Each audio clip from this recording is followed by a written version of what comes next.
Phoebe afunye omulimu ku TV atenga SB4 Media ne mukyala we Naye ebyabwe they are no more. It ended in tears. Anti bagamba bayawukanye nga entabo eva ku mwami nti nno omwami tayagadde bakyala woowe nti nno omwami si mwenzi mulwadde. Abange ebintu bya relationship mwe mubitegeera, ebintu by'obufumbo mubitegeera, abantu abali mulaavu bw'obalaba igwe bakunyumira ye abali mu relationship goyina by'obayigako oba olaba bulabi. Nze naawe ebintu by'obufumbo bizibu, olugendo lw'omukwano buli omu alunyumya bulwe.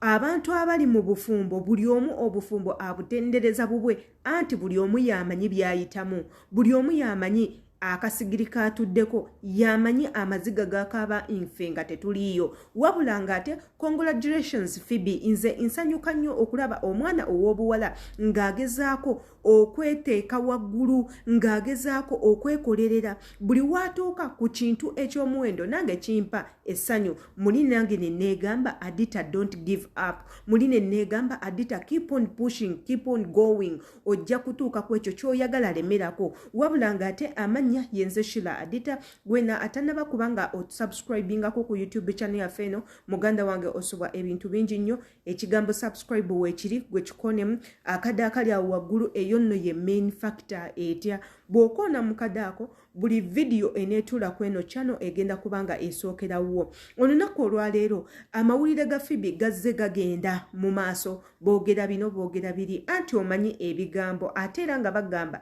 ewali omukka tewabula muliro. Igwo kirowoozaako ki? Abantu bagamba nti nno Phoebe abadde ng'aganza SB4 ate ng'era kino kyaleetera ne mukyala wa SB4 okubanga anoba ewaka, olw'okubanga Phoebe ayagala bbaawe, olw'okubanga Phoebe yeebaka ne bbaawe. Ebintu bye sitagenda gamba nti bituufu kubanga nze saaliyo. Phoebe simumanyi maaso ku maaso, SB4 simumanyi maaso ku maaso, bonna bantu ba media, bonna bantu ba mannya tubalaba bulabi. Omanyi iffe Abanayuganda twalema okujjamu eri entegeera egamba nti buli omu ayina destiny ye. Fe abantu Abafirika twalemeramu entegeera ey'obutayagaliza, twalemeramu entegeera ey'okulaba ebintu ekifuula nnenge. Omuntu wabaako watuuse ng'ayina omuntu amuyambye, gwe ki ekikulowoozesa nti omuntu oyo basoose kwegatta? SB4 Media waba yavaayo n'ayamba ku Phoebe, gwani yagamba nti SB4 Media yasooka kwebaka ku Phoebe? Ye Anatalia waba anobye ewabbawe, gwe ki ekikuleetera okulowooza nti nno Phoebe yaleetedde Anatalia okunoba? Gwe ani akugamba nti nno Ani yagenze okunoba olw'okubanga Phoebe? Ani yakugambye nti Phoebe ye yagobeza Ani ku TV? Bannange abantu bakoowa emirimu, abantu bafuna new opportunities every day. Oli n'agamba nti omulimu gwe mbaddeko kanguveeko ngukyusemu nkole kino. Abamu n'okukoowa baba bakooye. People have their personal problems. Ife ng'aba media, yes, tuliwo kuwagira oba tuliwo kussa, tuliwo kwogera oba twogedde kirungi oba kibi, byonna tubyogera. Naye ate era mutwale akadde mumanye nti ne Katonda akola. Yes, ne Katonda akola. Phoebe olugendo lwe olwava olugendo lwe olw'ekyeyo buli omu alumanyi, olugendo lwe olw'okudda ewaka buli omu alumanyi. Omwana yali yakakoma wonna alagirawo nti nno she's already successful, she's going to be successful. Nafuna abantu abamuyambako okumuwalampya eddaala, teekako n'okumusikira.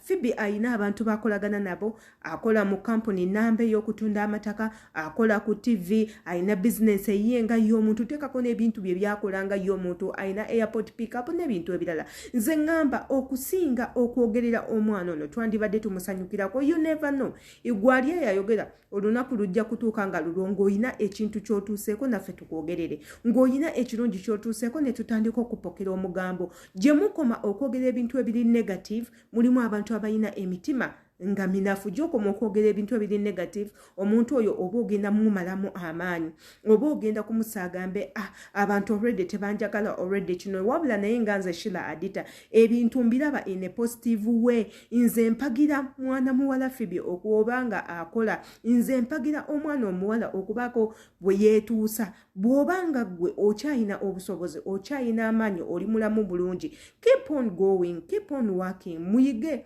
okusupportinga one another gwe tujja okufuna kubanga guno omulembe gwe tuliko munnange gwakwesupportinga tetulina kweyawulamu kubanga tuli bavubuka at the end of the day ffenna kye tunoonya kye kimu wabula ng'ate era Phoebe congratulations once again nkwagaliza birungi byereere keep on going ife tujja sigala nga tukusupportinga ffe abakwagala ate tofaayo ku negative things tobifaako gwe keep on going you're still young you still have a lot to learn you still have a lot to experience keep on pushing this is your time toyinayo obudde bulala obudde bw'ofunye obukozesa nga okyali mulamu amannya asigadde yenze Shila Adita webale nnyo gwe ya subscribinga na watana ba subscribinga jangu subscribinge otwegatteko imbagala nnyo